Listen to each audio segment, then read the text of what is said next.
কোনোবাই যদি screen recording কৰিব বিচাৰে এবাৰ হাত দাঙিলে হ'ল মই প্ৰশ্ন কেইটা কৈ দিম আমাৰ মাত্ৰ 10টা প্ৰশ্ন আছে অসমবাসী ৰাইজৰ 10টা প্ৰশ্ন আৰু আমি তাৰে পিছত কেইটামান ডিমাণ্ডৰ কথা পাতিম এণ্ড দেন লাইভটো অফ কৰিম যদি কোনোবাই স্ক্ৰীন ৰেকৰ্ডিং কৰিব বিচাৰে মোৰ প্ৰথমটো প্ৰশ্ন যদি অসমত 2টা বজাত নিউজ বাজিছে তেতিয়া ছিংগাপুৰত গধূলি 4:30টা বাজিছে 8-9 ঘণ্টা তেওঁৰ মৃত্যুটোক লুকাই থোৱা হৈছিল তাৰ মানে 6:30টা বজাত তেওঁৰ মৃত্যু হ'ব লাগিব যদি 6:30টা বজাত হৈছে সিদিনা সানৰাইজ হৈছে আপোনাৰ 6:55ত ছিংগাপুৰত আৰু তেতিয়া আমি যদি ভিডিঅ'টো চাওঁ বহুত পোহৰ হৈ আছিল কোৱেশ্চন নম্বৰ 2 পৰাগদা তেওঁলোকৰ লগত গৈছিলে পৰাগদাই এই কথাষাৰ তেওঁ ফেচবুকত লিখিছে যে মিছা কথা কৈ লাভ নাই নম্বৰ 3 এখন ইয়ট যেতিয়া বুক কৰে ইয়টখনত আপোনালোকৰ সিসিটিভি ভিডিঅ' থাকে আৰু আমাক সিসিটিভি ভিডিঅ' গোটেইখিনি লাগে ইয়ট মানে এখন প্ৰাইভেট নাও আজিকালি টোটোত আপোনালোকৰ কি থাকে টোটোত সিসিটিভি থাকে ইদিনা লৰা এটাক দেখা পাইছো লৰাটো ঘুৰিছে বোলে তোৰ টোটোত দেখোন সিসিটিভি লগাইছে দাদা কেতিয়াবা মাৰপিট হৈ যায় ও হয় নেকি তে টোটোত যদি সিসিটিভি থাকে তে তেনেহলে আপোনালোকৰ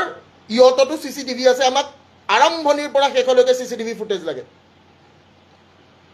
চতুৰ্থ কথা যিখিনি মানুহে কৈ আছে আমি গৈছো আমি যোৱা নাই আমি আছো আমি নাই সেই মানুহখিনিয়ে সিসিটিভি ফুটেজটো যদি দিব নোৱাৰে দেন অসমবাসী ৰাইজে কিছুমান ভাবিবলগীয়া কথা নম্বৰ 4 যে জুবিনদাৰ দৰে মানুহ এজন যদি গৈছে তেনেহলে তেওঁৰ লগত সিকিউৰিটি তেওঁৰ লগত ডক্টৰ আৰু সবতকে ডাঙৰ কথা তেওঁ হস্পিটাল পাওঁতে কিমান সেইটো লাগিব তেওঁ হোৱা জাগাৰ পৰা হস্পিটাল পাওঁতে কিমান সময় লাগিছে য'ত কাহানীটো হৈছে আৰু তাৰে পৰা হস্পিটালত তেওঁ কিহত লৈ যোৱা হৈছে হস্পিটাল পাওঁতে কিমান সময় লাগিছে আমাৰ এইখিনি প্ৰশ্নৰ উত্তৰ লাগিব নম্বৰ 7 যে মই যদি আজি এজন কৰ্মৰত সিকিউৰিটি গাৰ্ড মই যদি আজি কৰ্মৰত এটা বোলে কি ডক্টৰ মই যদি কৰ্মৰত আজি ইঞ্জিনিয়াৰ মই যদি কৰ্মৰত আজি পুলিচ প্ৰশাসন মই যদি কৰ্মৰত আজি মেনেজাৰ তে মোৰ দায়িত্ব আছে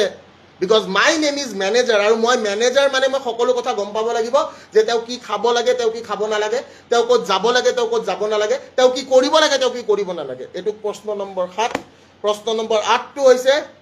যে কি নৰ্থ ইষ্ট ফেষ্টিভেলত আমাৰ জুবিনদা যোৱা নাই বুলি কৈছে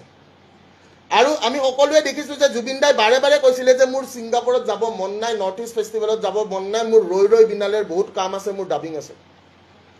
আৰু যাব ইচ্ছা নাথাকাৰ সত্ত্বেও তেওঁ কি তাতে লৈ যোৱা হ'ল আৰু কৈছে অৰ্গেনাইজাৰে আজি এটা স্পষ্টীকৰণ দিছে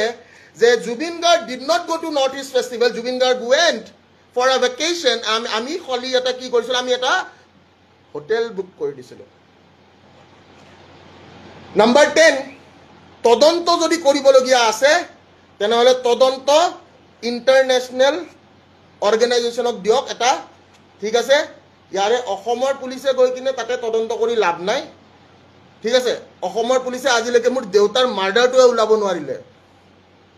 বেলেগটো বাদে দিছো অসমৰ পুলিচে আজিলৈকে মোৰ দেউতাৰ মাৰ্ডাৰটোৱে ওলাব নোৱাৰিলে তে হে অসম পুলিচক মই বহুত ভাল পাওঁ সদায় ভাল পাই থাকিম বাট কেতিয়াবা আমি এটা মই কৈ আছো কোনবা যদি কয় বলে মই ৰেডমি চলাও আৰু কোনবা যদি কয় বলে মই আইফোন চলাও তহতে আইফোনটো বেছি ভাল লাগিব না ৰেডমিটো বেছি ভাল লাগিব কচোন কোনবা যদি কয় বলে মই ৰেডমি চলাও ভিতৰটা কোনবা যদি কয় মই আইফোন চলাও আইফোন 17 Pro Max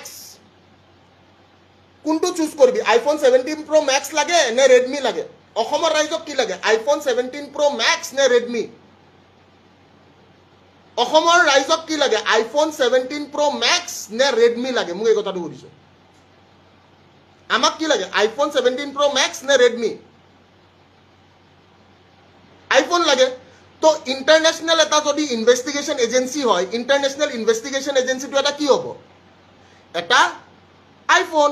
আৰু যদি আমাৰ কি লোকেল ব্ৰ্যান্ড হয় হেতু হ'ব ৰেডমি তো মই আইফোন বিচাৰো যদিও বা নাই বাট বিচাৰো সপোন সবৰে আছে